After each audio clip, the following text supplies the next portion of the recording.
Carbonation, that's carbon dioxide gas. And the bubbles of it form, and where do you suppose that carbon dioxide is by now? Out in the room? You might think so, especially if I do this with my hands, but turns out it's not. We're going to find that out in a second. I've got a candle on the end of a wire here. That's my little carbon dioxide tester. And we're going to do a control here. First, I'm going to put it in this other beaker that has not had any carbon dioxide produced in it, and see that as you put it down in there, it continues to burn. Out here there's air, in here there's air. But over here on this side, we get a different effect. So apparently the carbon dioxide is still in there. It's almost as though we're sitting there like a liquid. It is a fluid. That's important to point out. Fluid, anything that flows, liquids and gases are both fluids. But this gas is behaving like water. It's staying down in there, and that's because it's so dense. Carbon dioxide is about 50% denser than air. If it is sitting in there like a liquid, you suppose I could maybe pour it from one container to another like a liquid. Well, it's worth a try. So here we go. And again, I'm pouring just the gas, not the vinegar and baking soda mixture that produced the gas. That's one of the reasons I left the top of the beaker curved like that, so I can get it every last little bit out there. So, was I successful just now at pouring the carbon dioxide from there into there? It looked like I spilled a little bit there. Couldn't really see it. Well, here's the proof we want, right? We saw the carbon dioxide was in there, and now it's not. Actually, got a little bit at the bottom still, okay? But the question is, did it actually make it over in here at all? Let's find out. Oh yes, definitely. So I was successful just now at pouring the carbon dioxide from here into here. Now, I've got a similar demonstration I'm going to do over here and come back to this just to illustrate how dense the carbon dioxide is. I'm going to put some baking soda in there and a nice amount of vinegar. How full do you suppose this is right now with carbon dioxide? Well, one way to find that out is with bubbles. It helps if the bubble lands in the tank. There we go. Whoop. So I just generated a little layer on the bottom that bubble is kind of hovering on. Let me see if I can get some more bubbles in there.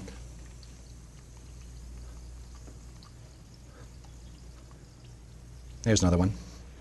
So levitating bubbles, a nice little demonstration of it. That CO2 sitting down in there like a layer of water, a layer of liquid, and that bubble just kind of floating on it. Because that bubble is full of air, which is going to be more dense than the surrounding air because of the soapy water, but it's less dense in the carbon dioxide layer. Now, back to this.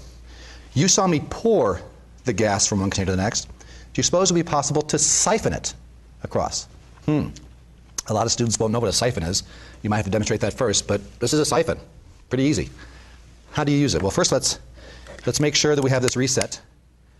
We have this thing empty of CO2 or full of air. No, remember I dumped it, but I didn't dump it all out. I have a full beaker's worth now. We can confirm that. It's nice to have this little tester here to see. Okay. Every now and then, by the way, if you get a nice fresh interface, it's possible to lift that flame off. There, I just did it. Ooh. There. I don't think I got caught enough, but the flame is actually being lifted off, and then it can relight. So it's a nice sharp interface of carbon dioxide and air. Let's siphon. Okay, you ready? You saw me pour it. Let's try to siphon it. Now, a couple things about a siphon. One is you have to siphon downhill, not uphill. So I have to raise this one above the other one. And you have to prime it. Okay? So here we go. I'm putting this tube down to the bottom of the CO2, but it's not into the liquid. Got to be careful about that. Okay? This is the most fun part of this demonstration. Lovely. Okay. So this is one you kind of have to just wait on. If you think it's kind of boring to see it being poured, being siphoned is especially not interesting. But I'm going to tell you a good joke here. So these two sodium atoms are walking down the road, and all of a sudden one of them says, "Oh my gosh, I lost an electron." The other one says, "Are you sure?" The first says, "Yeah, positive." Yeah, positive. Okay, anyway. I got one more joke to siphon pretty slowly. Neutron walks into a bar, orders a drink, gets the drink, how much will you bargain for you? No charge. Neutrons don't have to. Okay, so here we go. That was a little stalling.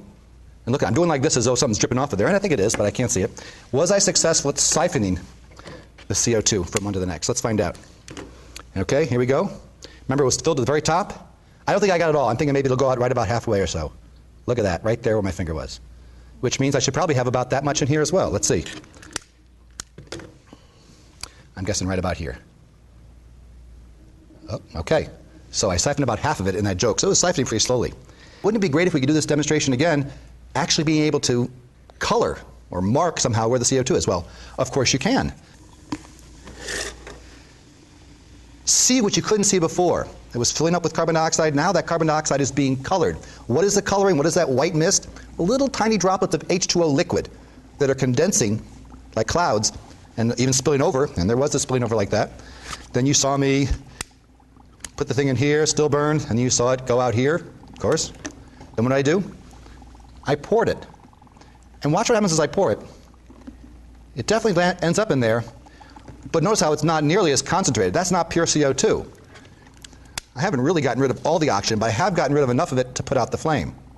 So, and then you saw, let me get this all going. You saw me siphon it. So here we go. See if you can see some of it coming out my mouth. Again, it's not starting yet, but has to be primed a bit there.